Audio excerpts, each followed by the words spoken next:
Thank you. It's nice to be here in Portland area. In Oregon, I've been here before, but it's been quite a few years. And as I travel the country, I always tell people wherever I am that I'll be back. I didn't mean that it would take so long to get back to Oregon, but anyhow, here I am. And it certainly is good to be here.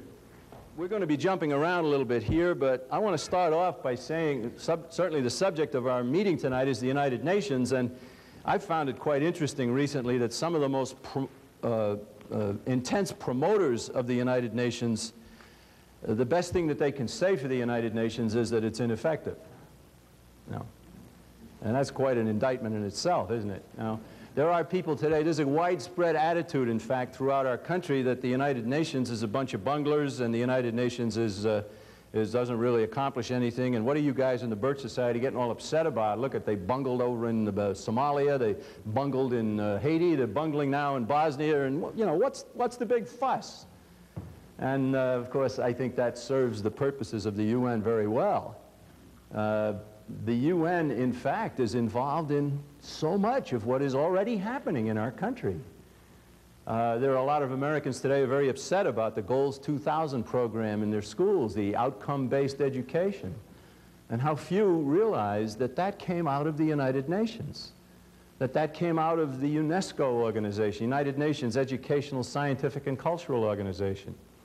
And you turn around and then you see some more ecology mandates coming down the road and so forth, and you find out that that's related to the United Nations as well. And then you realize that the United Nations has a convention on the rights of the child, and what they intend to do there, and it hasn't happened yet in America, but it has happened elsewhere, is establish that a teenager can tell his parents to go buzz off if he gets told that he has to be home at 10 o'clock at night, and the UN will support the child. And the United Nations intends to have a religion, and the United Nations is here and there and all over the place. And the attitude that they want you to believe is that they're totally ineffective, that they really don't accomplish anything, and therefore you fellows in the Birch Society, you're a bunch of worrywarts, and please don't put it there. I'll spill it. I promise. Put it right down there. Thanks, Art. So I wanted to mention, certainly, we're going to be talking about a couple of books here. I've written a couple. My book, the title of our program, of course, Changing Commands, and we'll talk some about that. But I have a colleague who's written a book called Freedom on the Altar. Now, my subject matter is the military and foreign policy areas. My colleague, William Norman Grigg, has written this book, Freedom on the Altar, and this is a very intense study of what the United Nations is doing in the domestic arena. Right? And both books are very important, so I would hope that you'll get at least one and maybe both before we finish here tonight. And if you want, I can autograph mine, but I can't spell his name, so don't ask me to. Right. Now, I contend that nobody can really understand the problem, the fundamental problem about the United Nations without understanding what this country is all about. And this is something I like to do no matter what the subject is, go back and review what is our nation all about? What is it that we in the Birch Society are trying to preserve and protect? And the answer very simply is Americanism, which has a definition, not that we came up with it, but it's there. And where do you get a definition of this country? You go right back to the beginning, you go to the Declaration of Independence. And we should consider this the philosophical base of our nation, and then of course several years down the road we came up with the Constitution, and that really is the nuts and bolts. But the philosophical underpinnings are here, especially that part that says men are endowed by their Creator with certain unalienable rights. Stop right there. There is a God, and we got our rights from God, not from government. Now then they went on in the very next breath to define the proper role of government. They said, to secure these rights, governments are instituted. And there you have the philosophical underpinnings of the United States of America. And it never happened before. There is a God, yes, and He gave us our rights. And we who have rights from God, we use our rights, our powers, to form a government for what purpose? To protect those rights, not to redistribute the wealth, not to take control of people's lives, not to dominate their very existence, but simply to protect the God-given rights that all of us had. And the government is the servant. of the people who created it in the first place. That's Americanism, and it can't be taught in the government schools in our country. Can you imagine? What would some of those people who signed that declaration say to us who allowed that to happen? You can't even teach those self-evident truths? Well, I'm preaching to the choir a little bit here, aren't I? And I don't mean to do that. But the point that I'm making is one that has to be made over and over again. So what happened? Well, the British didn't care for the Declaration of Independence, right?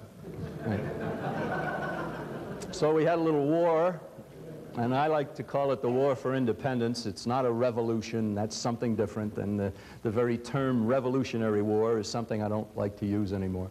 But War for Independence, we won. We sent them back across the sea, and I'm very happy about that, not only because I'm of Irish heritage, but that enters into it. Right?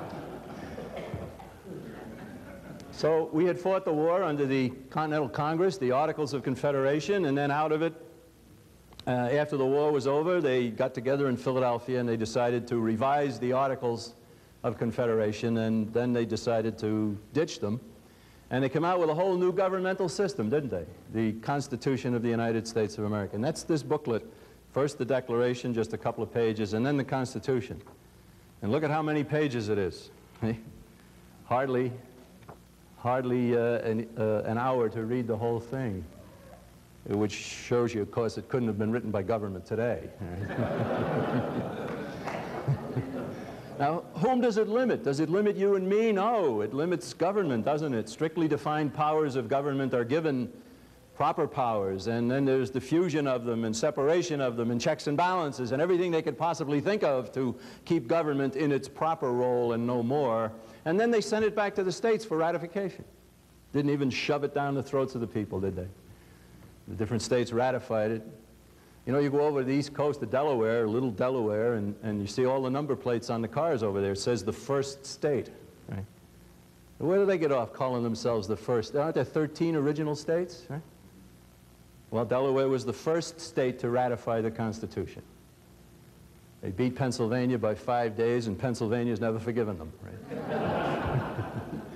So the Constitution was ratified, but then during the ratification process there were some people who said that, you know, it would be better if we had a statement of what we believe our rights to be instead of letting people just presume things here. So a pact was made, and the pact said, get the Constitution ratified, we'll add to it a Bill of Rights.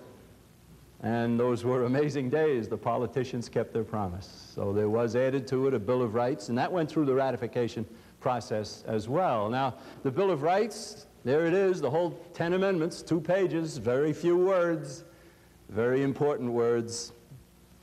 And what do they talk about? You know what they talk about. Freedom of speech, press, assembly, right to keep and bear arms, freedom of search and seizure without warrant and due process and so forth. But you know, the Bill of Rights gave us no rights at all. And the founders knew that, and the way they expressed it is certainly clear. But I hear people talking about their First Amendment rights as if they got it from the First Amendment, or their Second Amendment rights, and so on. What does it say? It's totally negative. Congress shall make no law respecting these rights, because the rights come from God Almighty, and government has no power over them. Congress shall not, Congress shall not, Congress shall not, all the way up to that marvelous 10th Amendment that says, if we forgot anything, you can't do that either. Now, you know how far we've departed from that, don't you? So I want people to say, all right, please, from now on, don't refer to your First Amendment or your Second Amendment. Refer to your God-given rights protected by the First, your God-given rights protected by the Second, and so on. And you'll convey a message that many Americans need to hear. And you might get some people scratching their head after you say that, that will lead them to want to know a little bit more about what they've been deprived of through their very wonderful education system that we have in our country. Right? So there's the Constitution. And there's America. Now there's a couple of principles that have to be expounded here about the whole business of law, and of course that is the law. That is the supreme law of the land, and those principles are very, very important. And the first is this, that if you want to know what a law means, you don't go 200 years down the road and ask some expert. you go back to the people who enacted the law, the people who wrote it, the people who enacted it, and so on. You go back to the intent of the lawgiver, and if you don't do that, there's really no sense in even writing it down, because it can change tomorrow, or it can change the next day. The intent of the lawgiver. And in America, don't we have a tremendous body of commentary about what it meant at the time it was founded? We have the Federalist Papers, we have the writings of Madison, we have Jefferson, we have the ratification procedures in all of the 13 original states.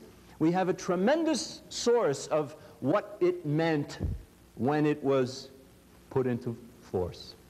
And we're very fortunate. So that's a very important thing.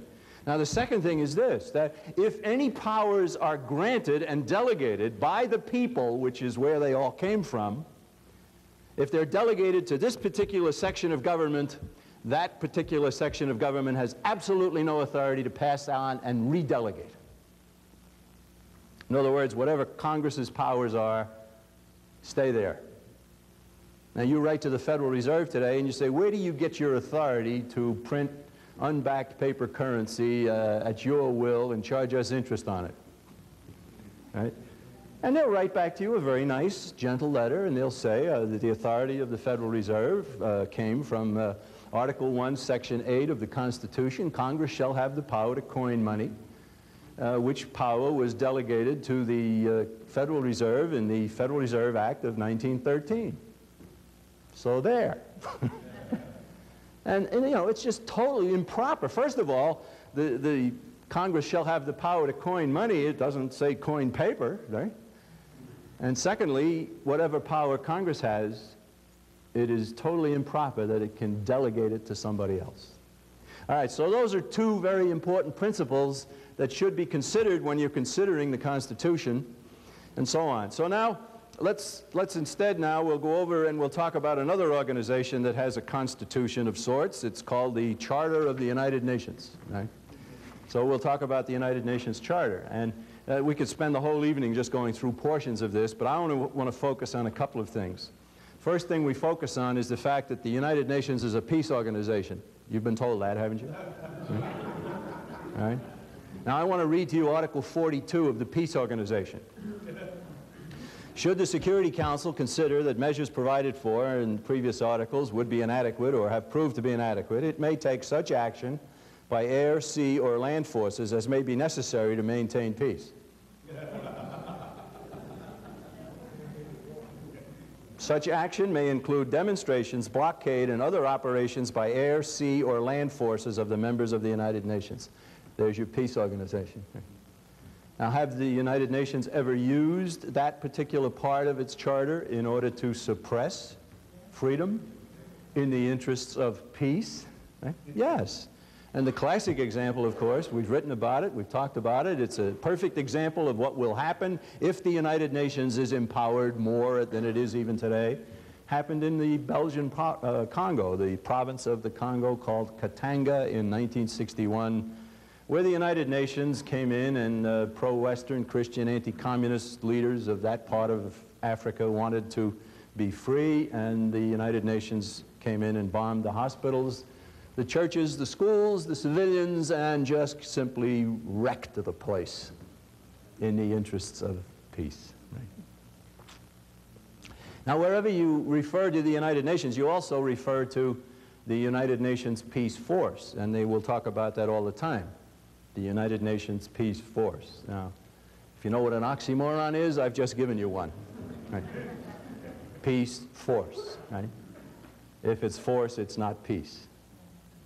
All right, now let's move on here. There's one other portion of this we talk about, and then we'll jump around some more and some other things, and that is this, that we have an organization that existed in this country since 1949, and we're part of it. It's based in Europe. It's called the North Atlantic Treaty Organization, NATO.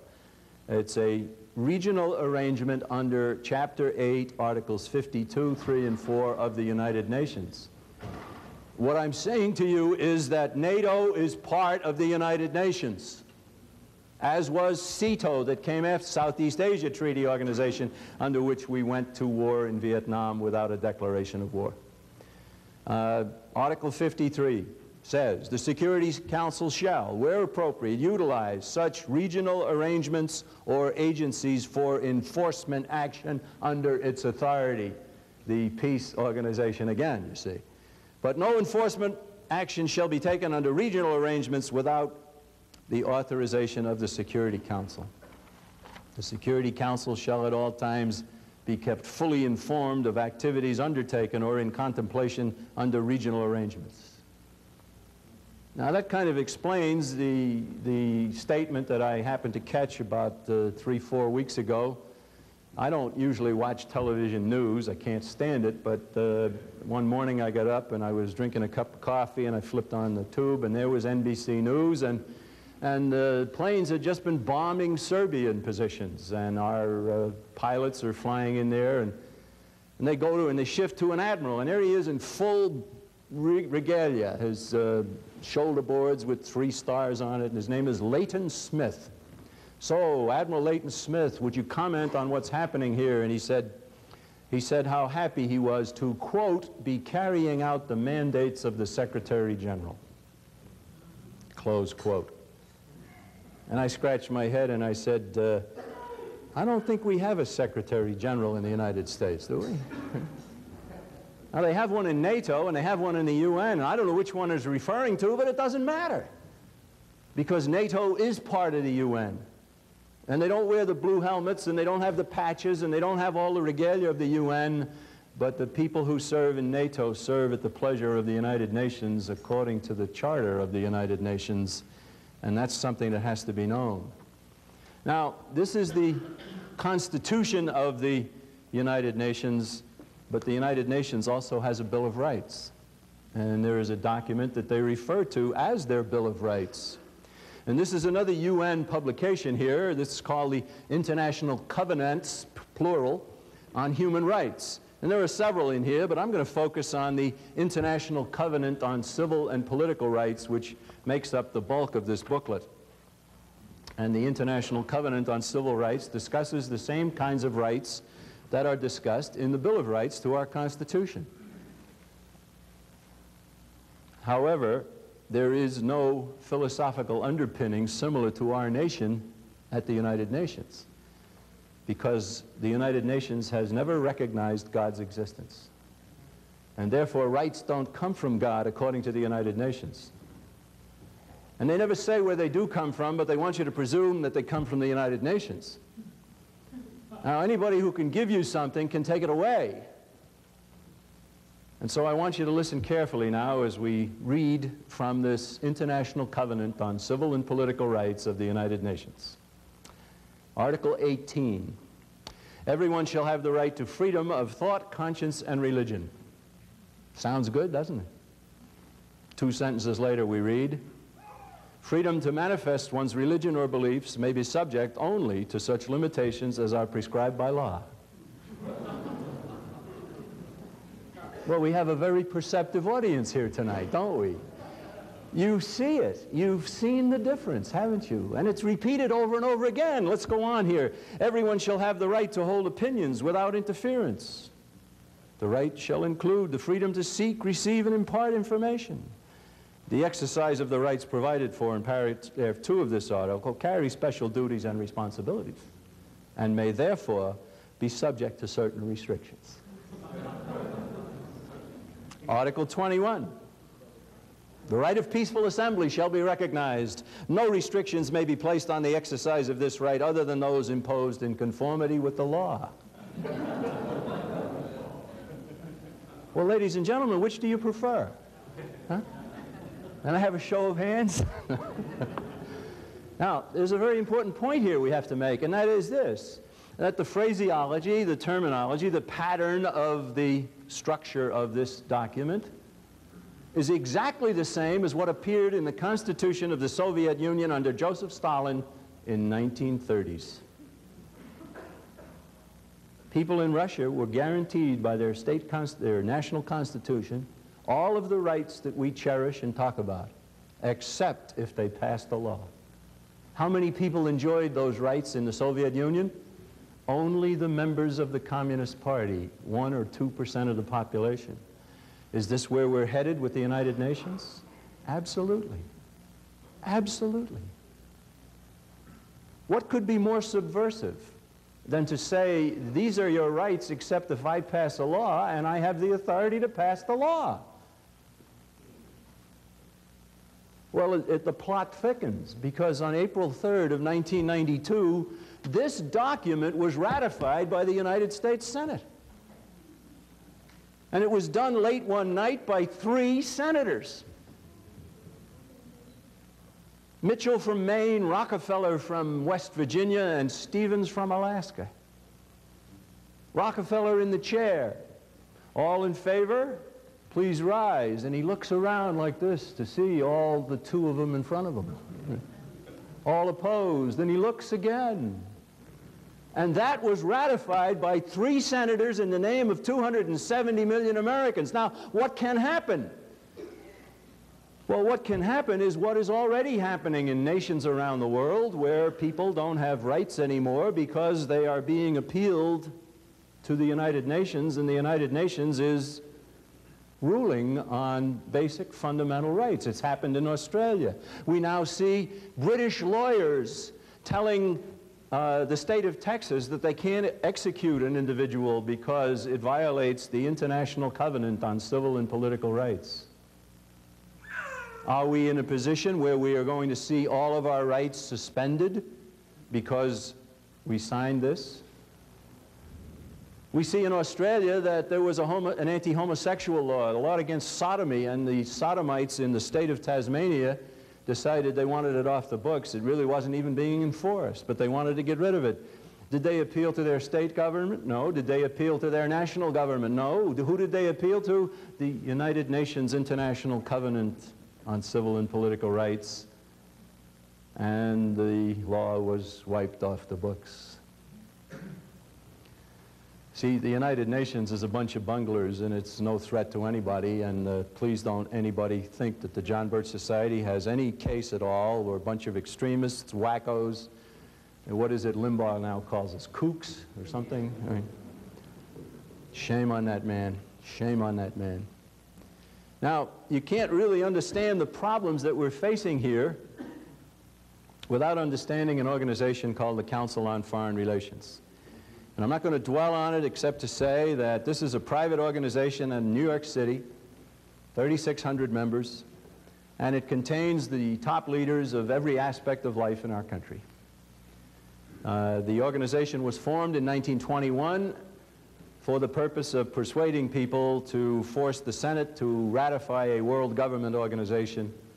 They were very disappointed that the Senate had turned thumbs down on the ratification of the League of Nations just in 1919. So the men who put together that first world government organization decided to propagandize the American people, and they did it with their organization called the Council on Foreign Relations. Now, of the 3,600 members today, you will find President Clinton, you will find practically every cabinet officer, and then you get over to Congress, you will find leaders of the House and Senate, including Mr. Gingrich. You'll find 3 of the 9 justices of the Supreme Court. And you'll find the top leaders of the military. The latest listing of the membership of this Council on Foreign Relations contains the name of General John Shalikashvili, the chairman of the Joint Chiefs of Staff, who, of course, succeeded Colin Powell, who was a member, who succeeded Admiral William Crowe, who was a member, and the 2 previous ones before Admiral Crowe were also members of the Council on Foreign Relations, which is why that admiral over in the Adriatic Sea would be so perfectly willing to go along with the globalist attitudes of the NATO command that he serves, and so on. You get an idea of the Council on Foreign Relations from many different sources. We have an appendix in my book, by the way, and it's only about 10 pages long, and it says, what is the Council on Foreign Relations? And it explains the history of it and who's in it today and so forth. So that might be a little more of an inducement for you to get a copy of this book and to help others to get a copy. But not too long ago, there was a booklet put out by the Council on Foreign Relations. It was called, in their Critical Issues series, The United Nations Reborn. George L. Sherry is its author. He's a member of this, and he's a professor somewhere. And the little logo of the Council on Foreign Relations appears right here on the book. And I'm not going to read anything other than one half a sentence where he says, after all, the UN Charter is the law of the land.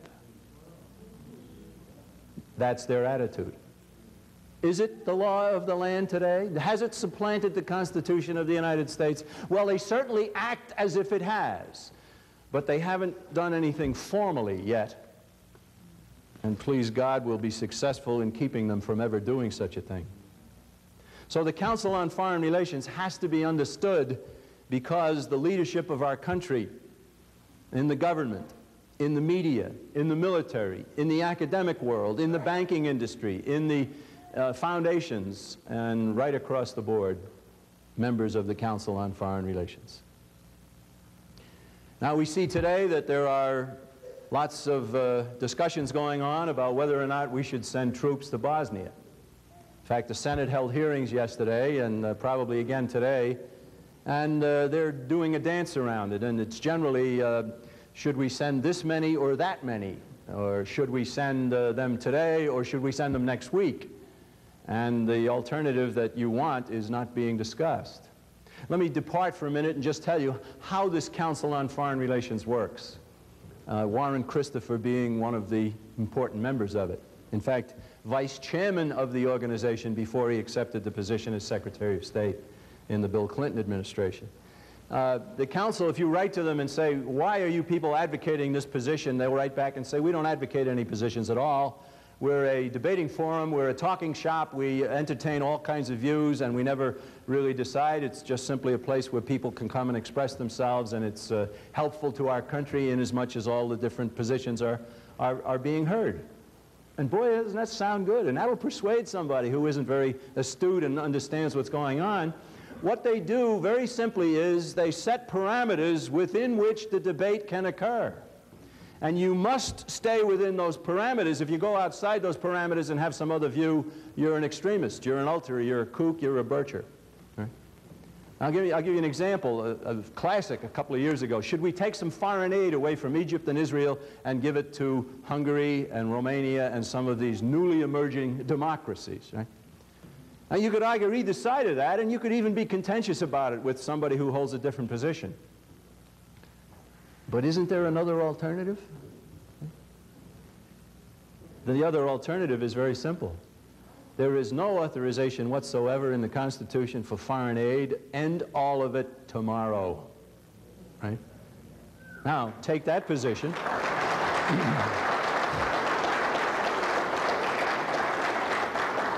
Take that position, you've stepped outside the boundaries that they have set. And you are outside legitimate discussion and so on. They have another one now. They say, should we have some of these Eastern European countries, Poland and the Czech Republic and so forth, should we welcome them into NATO? And there's been discussion in their publications about this, pro and con. And some people say, yes, it's a good idea, let's expand NATO. And the others say, no, don't do that because you'll offend the Russians and it's too soon to do it. All right? There's the parameters. Well, is there another alternative? I got one. Let's have Poland join NATO. Give them our seat.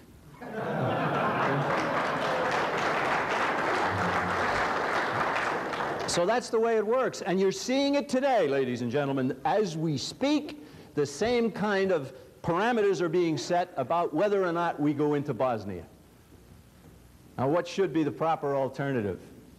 The proper alternative is the military of the United States that is paid for by the citizens of the United States is paid for simply to protect the lives and the property of the people who pay the bills, nothing else. It is not to be the United Nations Globocop. It is not to be a Rotary Club conducting humanitarian missions throughout the world, and it is certainly not 911 for the world. And that's what they've made it.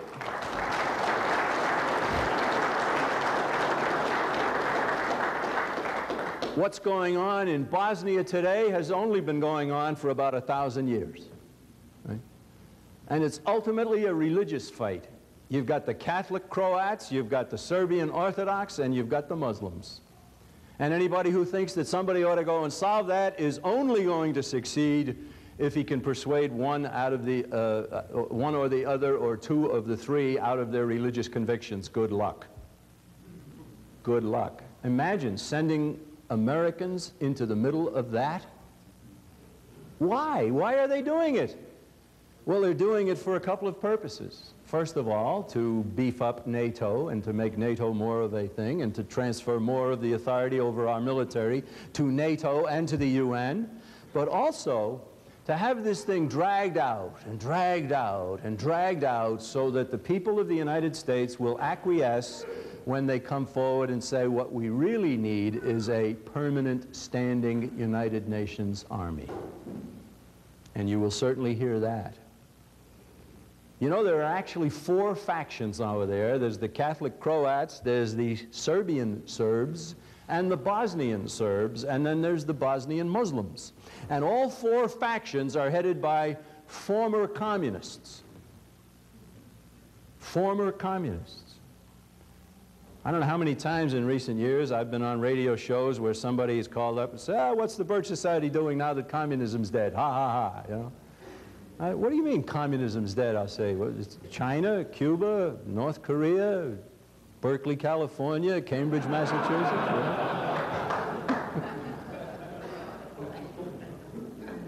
If a communist decides to stop calling himself a communist and calls himself a socialist, should we run up the victory flag? Yeah.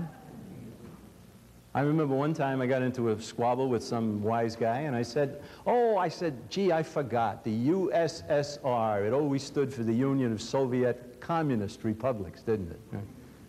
They weren't socialists. So he says to me, all right, wise guy, what's the difference between a communist and a socialist? I said, that's easy. A communist is a socialist in a hurry. A communist means to impose socialism on you, bingo. And a socialist wants you to vote yourself into the condition. That's what's happening to America. Right?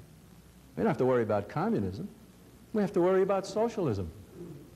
We have to worry about the socialists in the Democrat Party and the socialists in the Republican Party.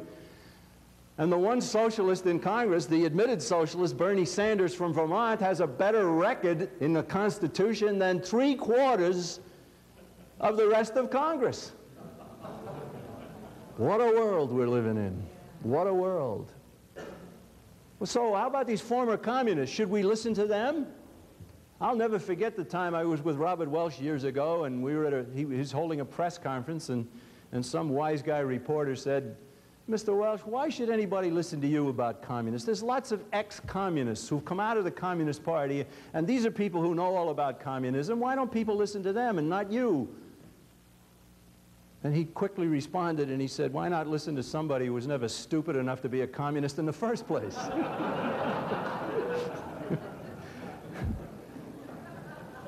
Poor Robert Welch, he was so unable to handle himself, according to them, right? Ladies and gentlemen, we've got some very interesting things developing over in Europe right now, and maybe some of you have heard about it. There's a young man named Michael New, N-E-W.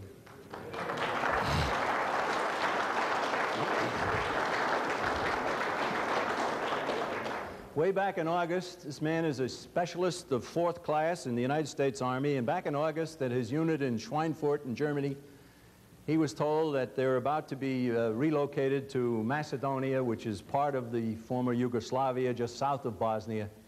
And when they get there, they're going to be wearing the blue helmets and blue patches of the United Nations, and he said, not me. And they said, what do you mean, not you? He said, I joined the U.S. Army, not the UN Army. I swore an oath to the Constitution, not to the Charter of the UN, and I will not wear the uniform of a foreign power. You have no right to force me to do so. Well, young Mr. New. So the sergeant talked to him, and he said, you better go talk to the lieutenant. So he repeated the same thing to the lieutenant, and the lieutenant said, you better talk to the colonel. And the colonel said, young man, you're going to have to learn about the United Nations. And he said, I already know about the United Nations. That's why I'm taking my stand. So he said no, he wasn't going to do it. Well, no disciplinary action came down because he hadn't violated any orders. There hadn't been any actual orders given him that would force him into this situation. So he decided to simply maintain his position and see what happens. And it was only about maybe 10 or 12 days ago that they were all told to turn in their uniforms and have the patches sewn on and to get themselves fitted out with their blue helmets or berets or whatever. And he didn't do it. And then the order finally came, and it was a week ago yesterday, Tuesday of last week. The unit was told to fall out in their new uniforms, and he fell out in the old uniform. Mr. New, you're out of uniform. No, sir, I'm not. I'm in the uniform of the United States Army. Go see the sergeant. Mr. New, you're out of uniform. Go see the lieutenant. Mr. New, you're out. Go see the colonel, right? Right up the line. So what has happened to Michael New? He has now crossed the Rubicon. He has violated their orders. And he said that he will continue to do so. Well, what has happened is they've transferred him to another unit. He doesn't have to go to Macedonia. He doesn't have to wear the blue helmet, right? But he still faces disciplinary action. Now, along the way, his parents, whom I know, big surprise here, his father's a member of the Birch Society.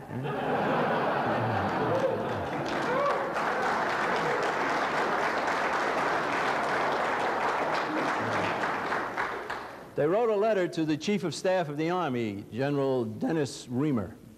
Dear General, under what authority is our son being forced to accept the United Nations uniform and to serve in the UN command? We understand that when he moves to Macedonia, his commanding officer ultimately will be from Finland. Now, that's not a Finland American, that's a Finland Finlander, right? They went on and discussed the story of Lieutenant Colonel Higgins, a Marine colonel in 1988, assigned to a UN mission in Israel, given a blue helmet and a blue patch, and had his weapon taken away from him. And he's wandering around the Gaza Strip or wherever he was, and the Hezbollah militants captured Colonel Higgins, tortured him, and killed him, and our government did nothing. And they pointed out in their letter to General Reamer that if captured while wearing a UN uniform, he's a hostage. If captured while wearing the uniform of the United States, he's a POW, and there's a remarkable difference. So the letter came back, and it kind of danced around all these things, dear Mr. and Mrs. New, and some of these statements in this are absolutely abominable. As Commander-in-Chief, it says, the President, this was from some colonel, the President of the United States has both the constitutional and statutory authority to employ the armed forces in order to further U.S. national interests, to include the provision of assistance to the UN in the maintenance of international peace and security. Ladies and gentlemen, that's it right there. Right there. You need go no further. That is a complete perversion of the Constitution of the United States of America. So let's go to the Constitution. What's going to happen with Michael New first? If you're my age or older, you may remember the story of the general and the admiral who were at Pearl Harbor, General Short and Admiral Kimmel. And they were both disciplined because of not being ready for the Japanese attack by people who knew the Japanese were coming and refused to tell them about it. And they both protested. And they demanded to be court-martialed because if they were court-martialed, they would get their side of the story on the record. They were never given the court-martials. The family of Admiral Kimmel is still fighting for justice. I know a grandson of this admiral in South Carolina. He's a good friend. He owns a radio station. Every time I'm in the area, I'm a guest on his radio station. Right? They recently had some hearings in Washington on this subject. But the parallel is very, very dramatic. They don't want Michael New to be able to put his case on the record that can be then shared with others in the military. They also don't want Michael New back in the United States where he might just happen to be on a speaking tour for the Birch Society. So they've got to decide what to do. Now, any of you who have been in the military, you probably know what an Article 15 non-judicial punishment or hearing is, right? This is what we in the Marine Corps used to call office hours, right? And I've been a part of that, not as the criminal, but as the judicial officer, see. And if I see some of you nodding your head, you know what an Article 15 is. I know you did something stupid and you got punished, right? Now, what can happen there is that they can bring him before this, and they can reduce him in rank, and they can throw him in the brig for a while and cut his pay and a few other things, but he has the right under the Uniform Code of Military Justice to demand to be court-martialed.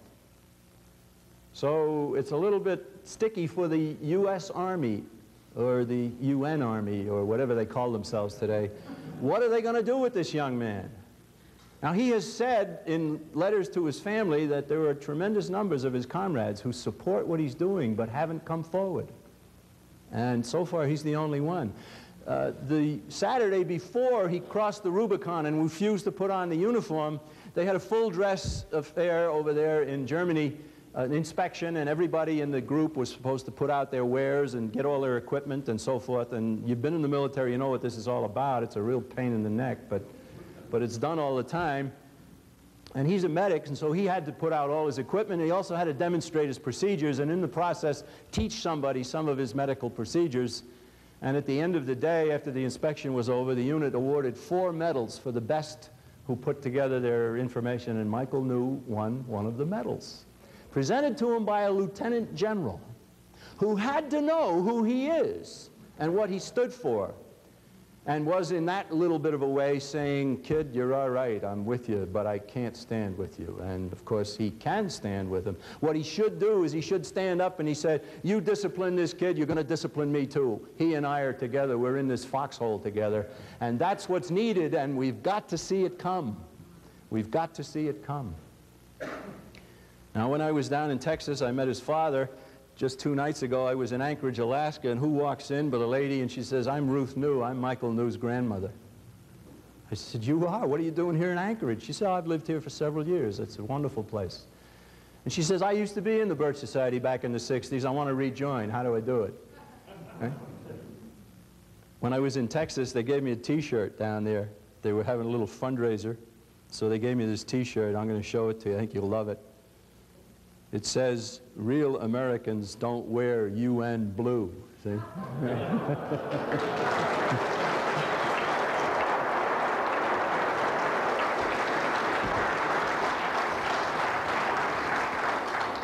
Michael New is a hero, already a hero, and I think there's going to be more happening because of this young man, and I certainly salute him. The Army's putting out all kinds of information papers. We've got copies of them here, and on we go, and they talk in one of them about the Presidential Decision Directive on Multilateral Peace Operations, PDD 25. Now, I've written about that in my book. PDD 25, issued by the President of the United States and declared secret immediately. Nobody's ever even seen a copy of it, not even Congress. I filed a Freedom of Information Act request to get a copy of it. They sent me a summary. And the summary talks about case-by-case placement of the United States military under the UN command. If the summary says that, you can imagine what the whole thing says. Right? It was only a few days ago that the Chicago, the Chicago Sun-Times, a poll every day about something. You know, do you think O.J.'s guilty or not, or whatever, and all that fluff. But on this particular day, should U.S. soldiers wear United Nations berets or insignia? Right? You can call one number to say yes, you can call another number to say no, and then they publish the results a day or so later. 83% said no. Right?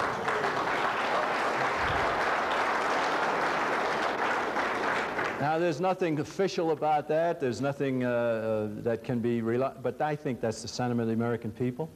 As I travel the country and talk about this subject on the radio or on wherever I am, I run into all kinds of people who think that Michael New is absolutely correct. And I think maybe the whole business of what's going on with our military is beginning to unravel. And it's about time. It has to unravel. Now, I mixed up my papers here, so I got to go back and find out where I am in this speech I'm supposed to be giving here tonight.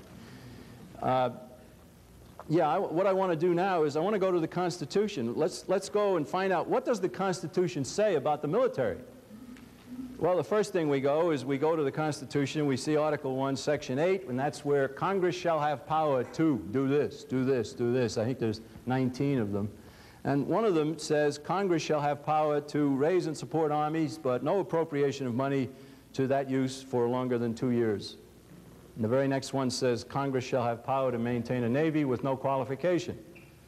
And you fellows have served in the Navy say, well, of course, the Navy's better than the Army. You don't need a qualification. Why? What's the difference? You may have an Army, you must have a Navy. Go back to the founders. Go back. What did they mean by this? You go back to it, what do you find? You find them talking about the danger of a standing army. They knew history. They knew that many, many times throughout the course of history, individual leaders of nations had standing armies within the people and used them not for the people's benefit, but for the leader's benefit, against the people. A standing army has always been a potential problem for the people. So much so that in the Declaration of Independence, one of the indictments of King George, he has kept amongst us in time of peace standing armies. They didn't like the idea of that without our consent. So they said, okay, you can have an army, but you can't fund it for more than 2 years at a time. If it gets out of whack, then of course you can say no more funding. But you must have a Navy, because the Navy is to protect us from foreign problems, isn't it? Along the coasts. And it's a little hard to use a Navy against the people in Denver or Indianapolis or so forth. Now, of course, that's before there was a Naval Air Force. We got a different problem today. So there's some thinking of the Founding Fathers. Now, what else does it say? It says Congress shall have power to declare war. Did we declare war in Korea? Vietnam? Desert Storm? What's going on here? Could anything be more clear? Congress shall declare war. Only Congress. There's no authority for anybody else to declare war. And here we've had 3 wars without a declaration of war. Oh, obviously the Constitution is being sworn to and then put in the bottom drawer, isn't it? What else does it say about the military? It says the President shall be the Commander-in-Chief of the Army and Navy of the United States. Of the United States, not of NATO, not of the United Nations. And one of the letters that came back from the Army when Mr. and Mrs. New started raising a fuss about this says here, Section 2, Clause 1, Article 2 of the U.S. Constitution, this is an information paper supplied by the U.S. Army, states that the President shall be the Commander-in-Chief of the Army and Navy, ... They left out of the United States, right? And serve their own interests.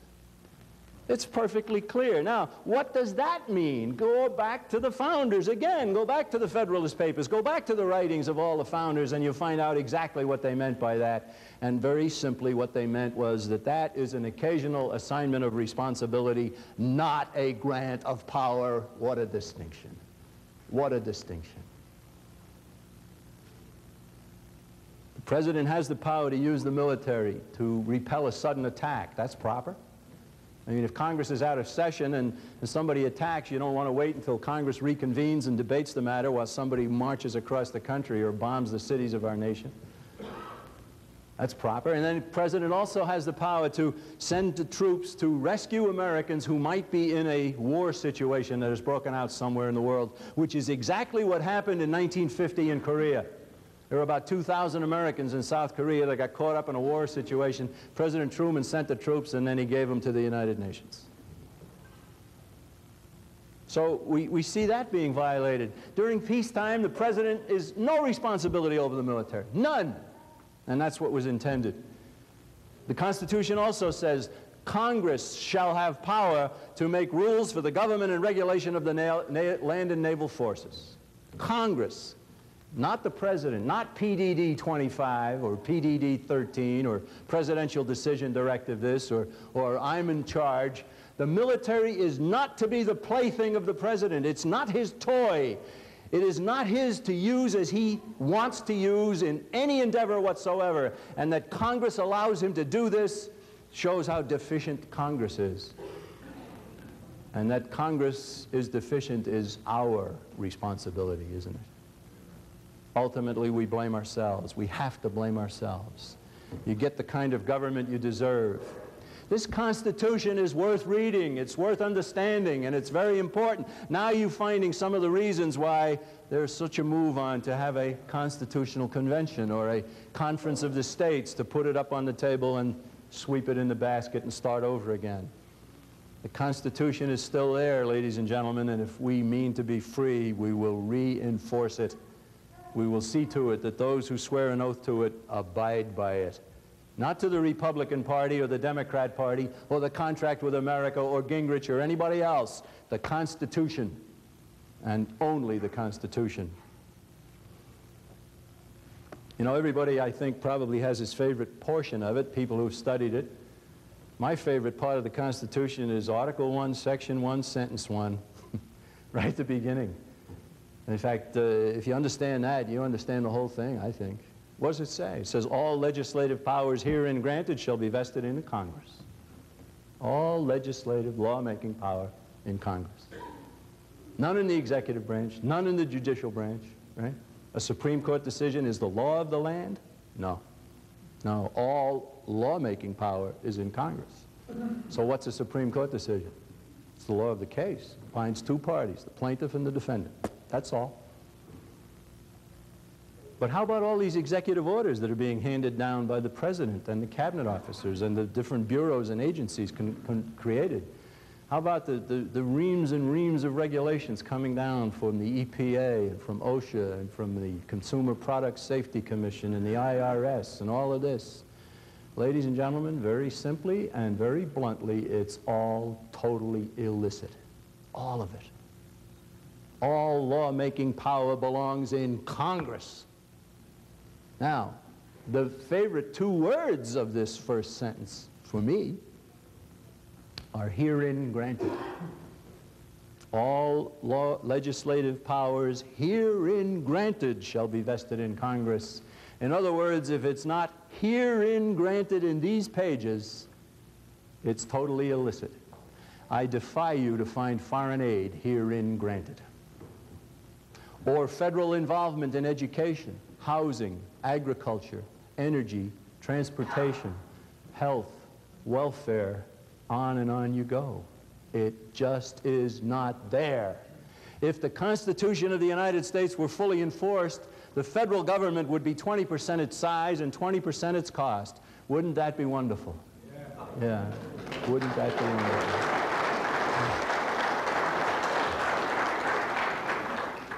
I'm a very strong supporter of the right to keep and bear arms. But I fight that fight not on the Second Amendment, which is negative statement. I fight it on herein granted. You search the Constitution from stem to stern, and you will find no mention of the right to keep and bear arms, and therefore no authority given to the government of the United States to have anything to say about it.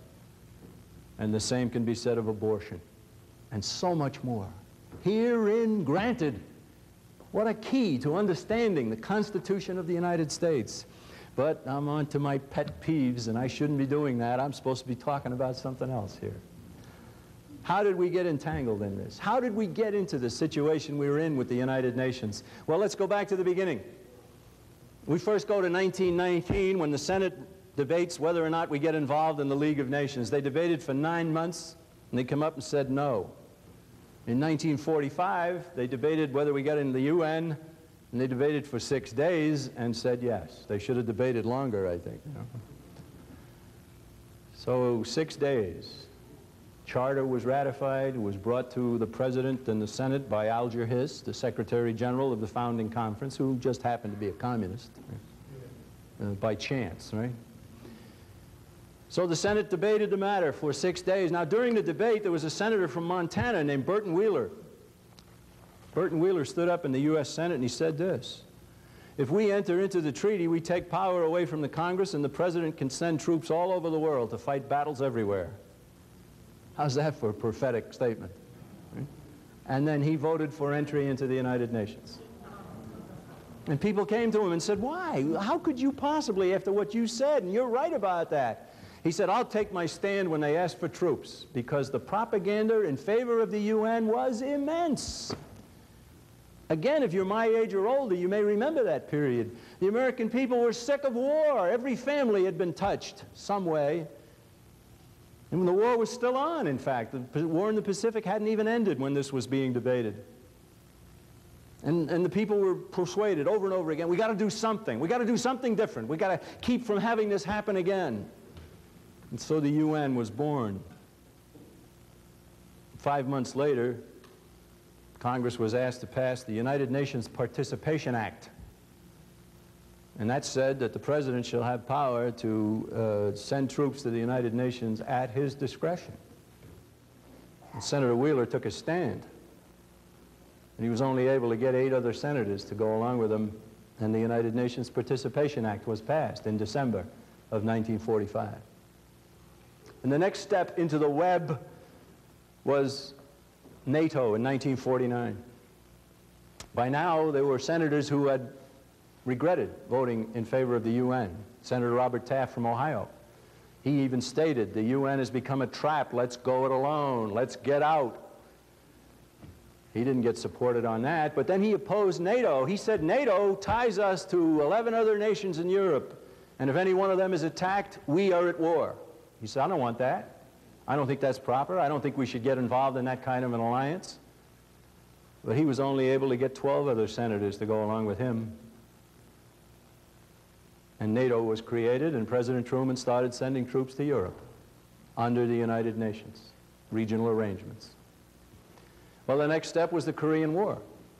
North Korea invaded the South Korea in 1950. President Truman sent troops to rescue our people, turned them over to the United Nations. And Robert Taft stood up in the Senate. And he very, very calmly and deliberately said, if the President can intervene in Korea without congressional approval, he can go to war in Malaya, or Indonesia, or Iran, or South America, or anywhere. He could have said, or Vietnam, too, couldn't he? Except there wasn't any at the time. It was still French Indochina. Robert Taft said, if this is allowed to go by without opposition from this body, the Senate, we will forever have destroyed the sole prerogative of the U.S. Congress to declare war. Well, I'd only challenge him about forever, because we can get it back if we have the determination to do so. So we sent him to Korea. Even General MacArthur was so snookered by the UN. The great General MacArthur, a man I revere, especially as a military man, a great American. He ordered 400 UN flags to fly over the troops, and later regretted that very much. In his own book, Reminiscences, written years later, he talked about Korea, and he talked about the fact that he was forced to fight against the Chinese Communist forces. And he pointed out that the Chinese general who he opposed, Lin Piao, later circulated a leaflet in China which stated, I would never have made the attack and risked my men and military reputation if I had not been assured that Washington would restrain General MacArthur. Washington did restrain General MacArthur, but who told the Chinese Communist general that Washington would do that? The United Nations. Treachery over and over again. So we ended up losing the Korean War. And then we ended up going into another war like that in Vietnam. And we sent the men to fight but not to win, and we told them to shoot but not till they're shot at, and we told them not to chase the enemy across the borders, and our government supplied both sides, all during the war. And another 50,000 plus Americans came home in body bags. And so many more were left behind in POWs.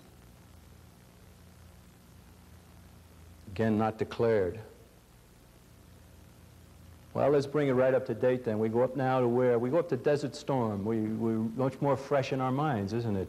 Saddam Hussein invades Kuwait in 1990, in the summer of 1990, and George Bush goes bonkers, right? George Bush starts talking about the need to create a new world order. And he says, New World Order, New World Order, New World Order. And Robert Welch had been telling us in the John Birch Society for years that that's a slogan of a conspiracy that means to rule the world. And we told that to a lot of people, and as soon as George Bush started using the term, people called up and said, I want to join the Birch Society. You guys are right. You guys have hit it. You know, it's a little difficult sometimes to be so far ahead of the people. But you know, as I travel the country, it's perfectly obvious to me the American people are catching up to the John Birch Society, and we haven't changed a bit.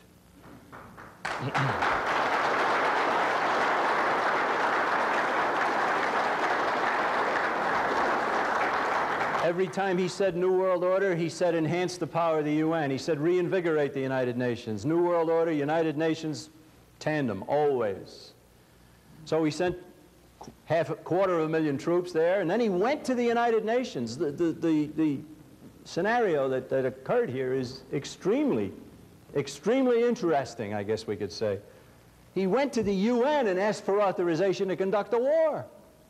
And he snubbed his nose at Congress, and off he went, and Congress allowed him to do it. He got that authorization. He sent another quarter of a million. Now we had more than 500,000 men under arms in the deserts of Saudi Arabia preparing for war. 1 month before the war broke out. It actually started January 17th, 1991. But 1 month before that, there were 2 senators who went over to inspect the troops. Mitchell from Maine and Simon from Illinois, neither of whom ever did a thing in the Senate I agree with. But that's beside the point. They came back from visiting the troops, they went straight to the White House, and they begged the president not to start the war. Hadn't we all been told, as they were, that Saddam Hussein had the most magnificent army in all of the Middle East, the Republican Guards? There was going to be blood all over the desert. They said, extend the negotiations, more sanctions, whatever. Don't start the war. And the president listened to them for a while. And Simon wrote about the visit, and he put it in the congressional record. And then he said that finally Bush looked him right in the eye, and he said to them, let me give you this one final statement. If we use the military, we can build the United Nations. Did you hear what I said? That was his motivation for the war in Desert Storm. If we use the military, we can build the United Nations. He should have been impeached on the spot. That's what Desert Storm was all about. Who won? Who won because of Desert Storm? Well, the tyrannical Emir of Kuwait, he won, didn't he? Right? Imagine spending an American life for a tyrant like that. Who else won? The UN won, yes. Who else? Saddam Hussein. Because of the war, he was then allowed to destroy his adversaries within his own nation, the Shiites in the south and the Kurds in the north. He's more powerful today than he was when it started. And who lost?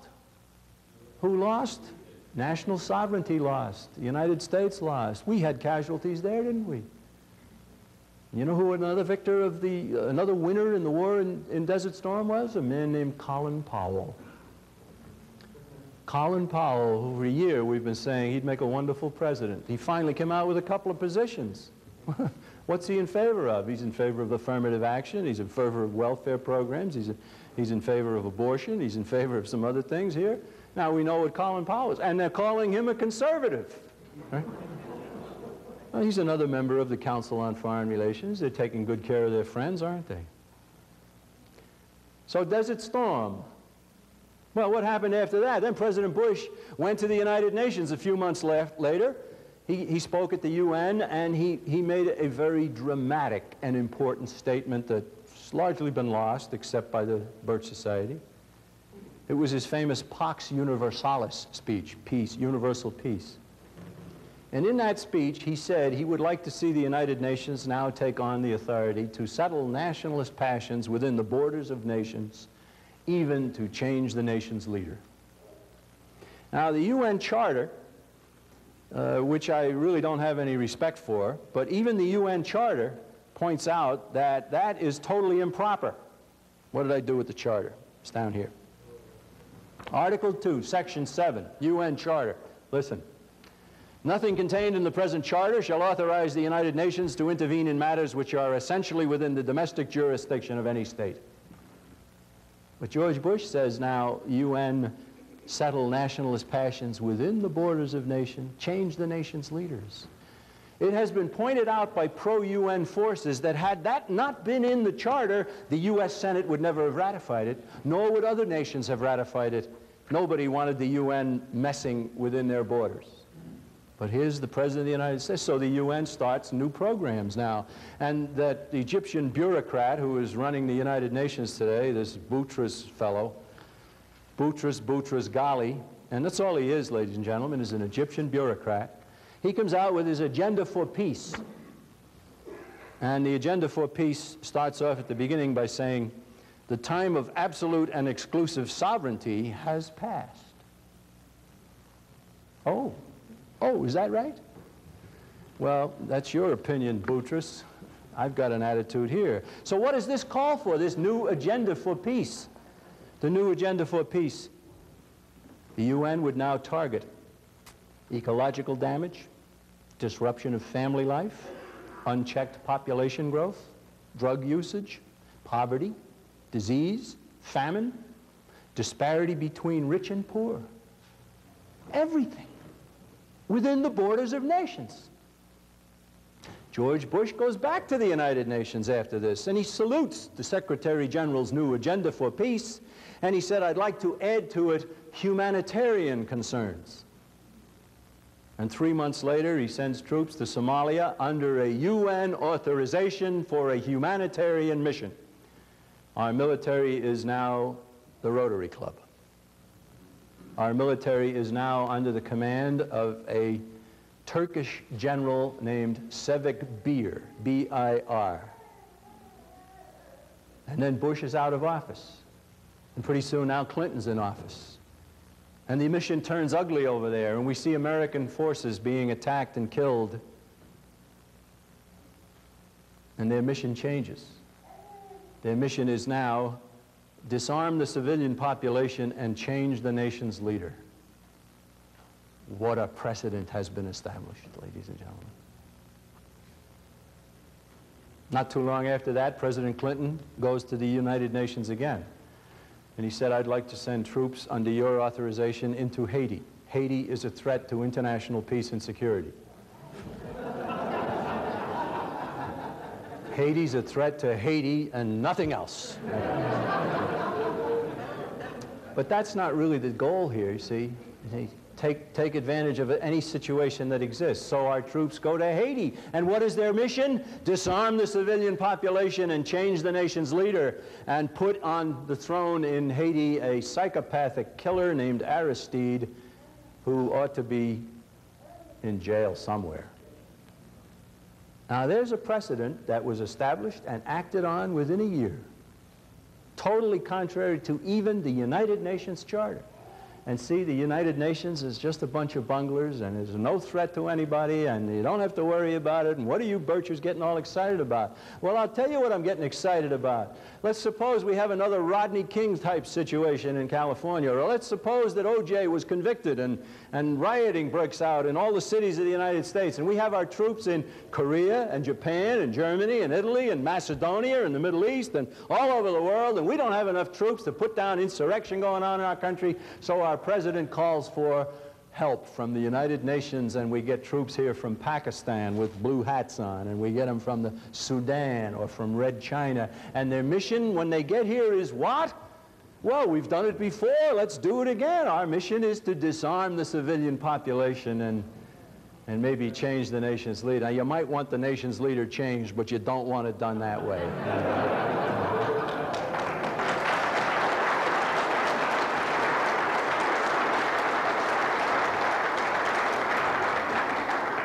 I can't impress upon you anymore the threat that is being engineered here.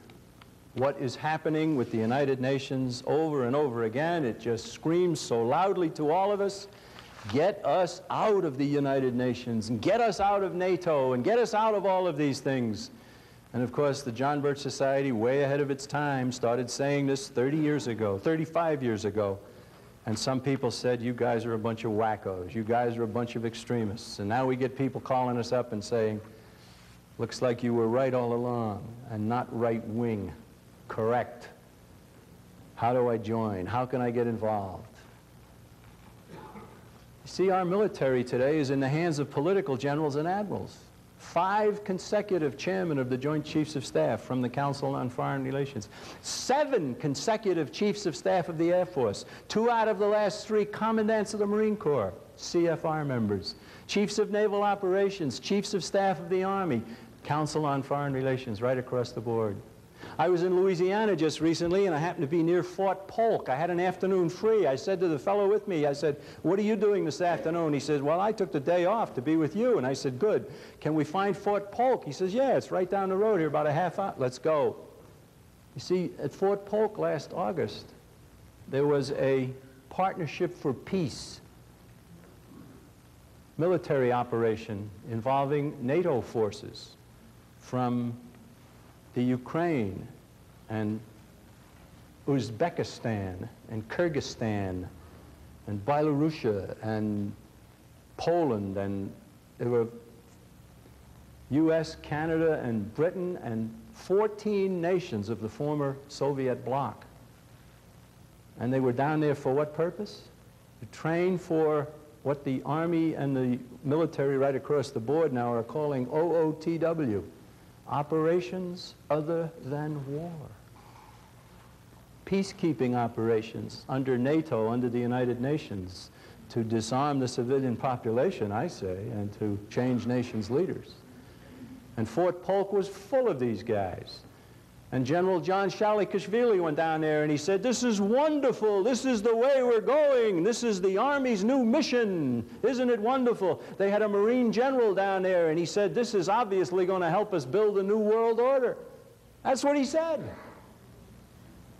And so we wrote an article about that, and you'll see that in the next issue of the New American Magazine.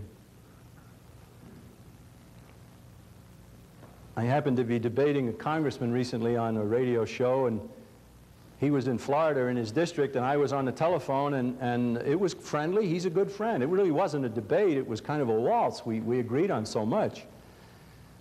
And we talked about Michael New, and we talked about some other things, and he said, if Michael New gets to Washington, I'm going to call a press conference and give him a medal. I think this man is wonderful. And I said, well, good for you. He even said he'd go back to Washington, he's going to introduce legislation to get us out of the UN. I said, go get him. Right? But then we got to a kind of a lull in the program, and I said, Mr. Congressman, let me change the subject a little bit here. We got, the Democrats are saying they can balance the budget in 10 years, and the Republicans are saying they can do it in 7 years. I want you to know the Birch Society can do it in a couple of months. And he said, oh, well, how? What would you do? I said, you know, it's very easy, just 2 steps. Very easy. Anybody can understand it. I certainly know you will, and even your listeners will understand it. Very easy. The 2 steps are simply this. First, end all foreign aid. It's all unconstitutional. Not just the foreign aid appropriation, but all kinds of funding of the IMF and the World Bank and the Mexican bailouts and all this other stuff. End it all. It's all totally unconstitutional. And then bring the troops home. Bring them home from Korea and Japan and Germany and Italy and Macedonia, wherever they are. Why are we accepting the defense budgets for other nations? We can't afford it, and it's entangling us in all kinds of alliances and all kinds of problems that are not the role of the United States military. I said, if you accomplish those 2 steps, you will, in fact, balance the budget. And he said, that's very interesting. I said, Mr. Congressman, you closed the wrong bases. Close the ones in Japan. Leave them open here. And he said, I'm going to look into this. I said, good. Call me up if you need some of the math. Ladies and gentlemen, you talk to any American about that, and you'll have no disagreement. There is no program of the federal government of the United States more hated by the American people than foreign aid. Foreign aid. Now, there are some people who say they should spend the money here on the poor, and they should spend money here on building up all kinds of this and that and everything else. That's another issue. They shouldn't spend it there either. They should leave it with the people. But that's another issue. So we should begin to wind this down. I think I've been going on too long. You're such a good audience. You got me pumped up. Here's something I wanted to show you here. Here's the peace organization. UN tells peacekeepers to shoot to kill. Right? There's your peace organization, right? The people who are pro-UN are getting nervous. Let me assure you that they're getting very nervous. And if I can find it, I'll show you how nervous they're getting. I want to also tell you about this little document. Let's do this first. this little document. Maybe you know, maybe you don't. 1961, President Kennedy brought this to the UN. This is the United States policy for general and complete disarmament in a peaceful world. And it's a three-step program with a lot of phases in between there, and it ends up by saying, you're not going to believe this if you've never heard about it before, but this is the official U.S. government policy. It ends up by saying progressive controlled disarmament would proceed to a point where no state would have the military power to challenge the progressively strengthened UN peace force. Right? This is the policy of a government of the United States. You can go through it and you can see this has happened, this has happened, this has happened. We're on the way towards it. Right? And all of this stuff with NATO and everything else, that's in here too. It also says the manufacture of armaments would be prohibited except for those of agreed types and quantities to be used by the UN. That's not disarmament of just the military, that's disarmament of you and me and the rest of us. They say it's the U.S. program for general and complete disarmament of peaceful. That's a lie. It's for selective disarmament. Everybody but the UN. And I call down to Washington occasionally and I just say, is this program still in effect? Well, yeah, we've changed the name of it a little, but it's still the same program. Yes, and it's in effect, and much of it has already been accomplished. And I say, thank you very much. I am aware of that. I'm sorry to have your verification of that point, but yes, indeed it is. Now, that particular program is also an appendix in my book, the entire program. So if you get the book, you've got that as well. And then if you want to look into who's in the Council on Foreign Relations, you get this little one, the insiders, and all 3,600 members of the Council on Foreign Relations are listed in the back. There you'll find their names. And I have people tell me they keep this by their television set, and when the news comes on and they see somebody, oh, there he is.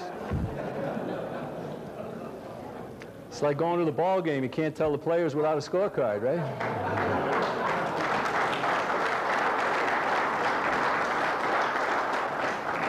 Now, I have here a fundraiser from the United Nations Association of the United States of America, recently sent out to all of their people and everybody, and it's a fundraiser, and it's very worried.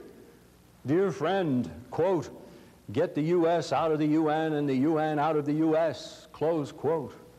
For almost half a century now, this has been the war cry of a small but very vocal group of Americans. You know them, and so do I. They are the reactionary isolationists, the paranoid style in American politics. Right? What a compliment. I'm just as terrific. I love that, right? Am I an isolationist? Ladies and gentlemen, I am a non-interventionist with your son and your daughter and your husband and your wallet. I am not an isolationist. The Birch Society believes that peace will come to this world when the people have more to do with each other and their governments less. That's what we believe.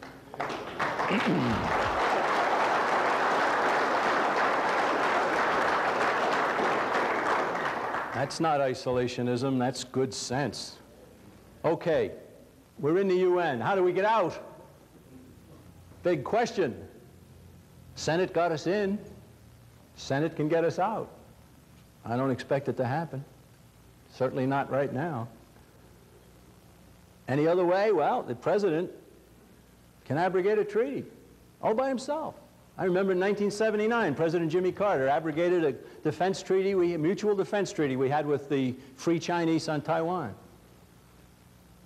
I don't know if it's completely proper, but it's being done, so I'd have to look into it. But anyhow, I don't expect Bill Clinton to do it. So what else? Well, what about the House of Representatives?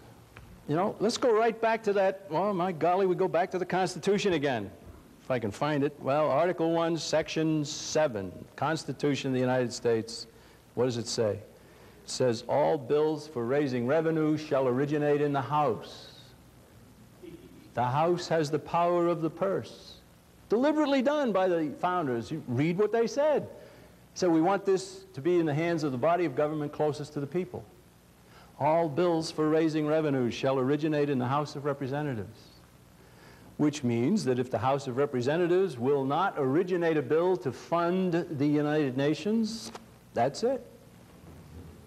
Or the Department of Education, that's it. or foreign aid. That's it. And so we can get our government back with a majority in the House of Representatives. And if the House will not originate a bill for any of these things, there's nothing the President, the Senate, the courts, or the New York Times can do about it. So, how to get a majority in the House of Representatives? Well, there's 435 of them, and a majority, therefore, would be 218. So what do we do in the Birch Society? Well, we put out report cards on the congressmen. Did they vote for higher taxes and more government, or did they vote for lower taxes and less government? And we have them for congressmen all across the country, all 435 of them, report cards on the congressmen.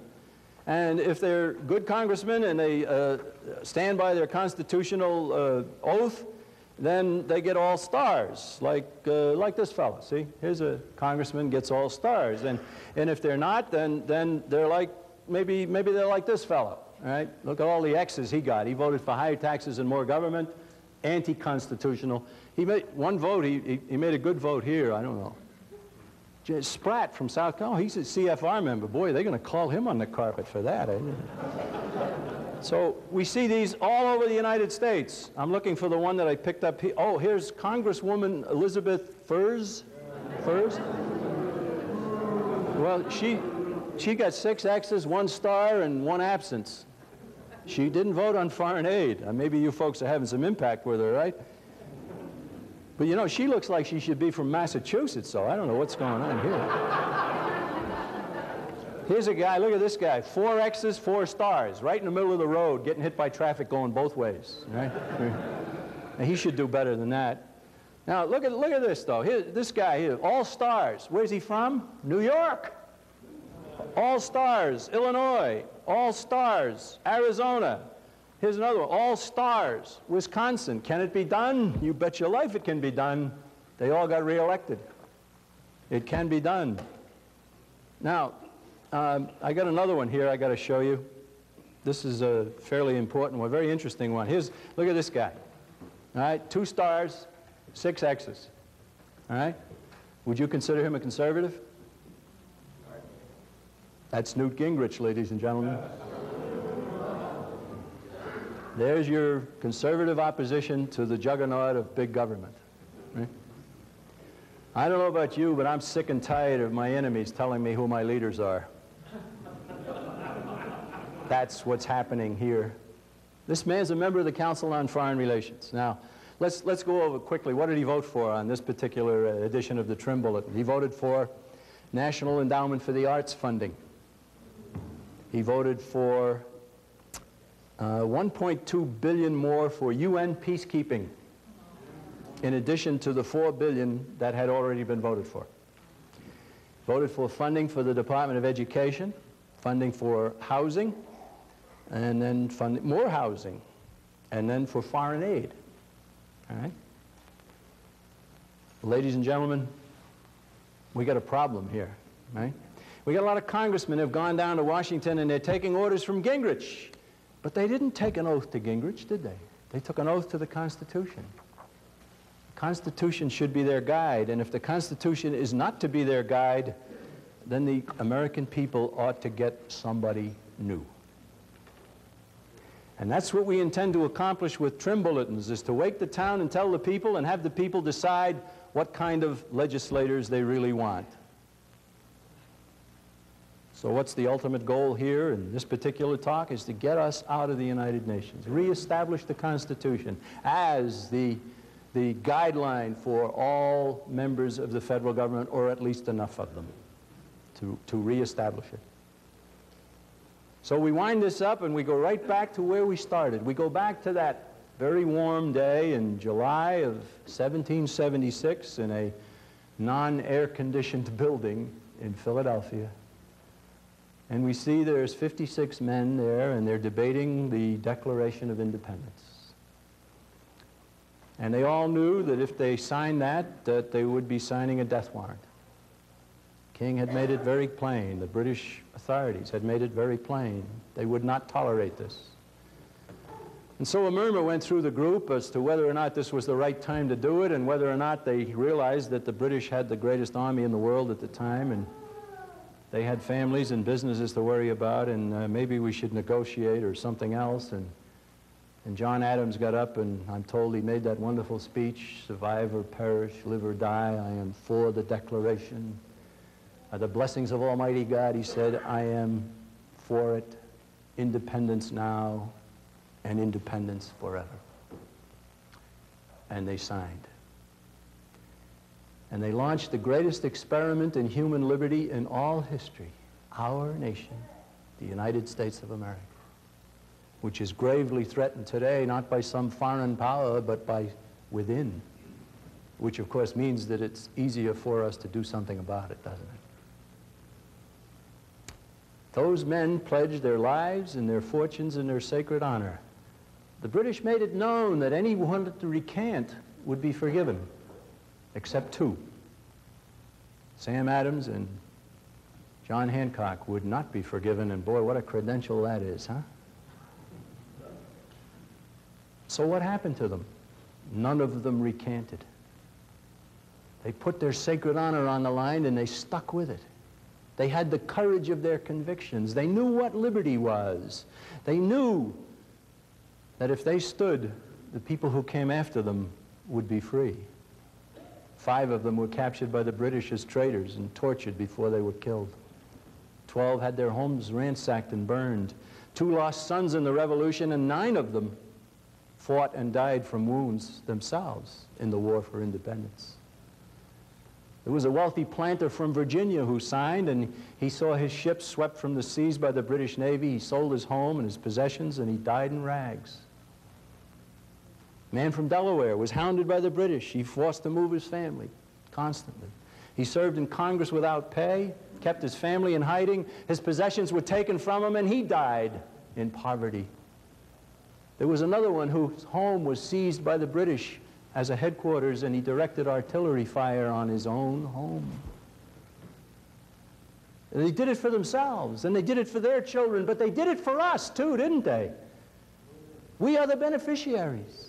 We who are born in the United States of America have enjoyed more freedom than anybody in history through absolutely no effort on our part whatsoever.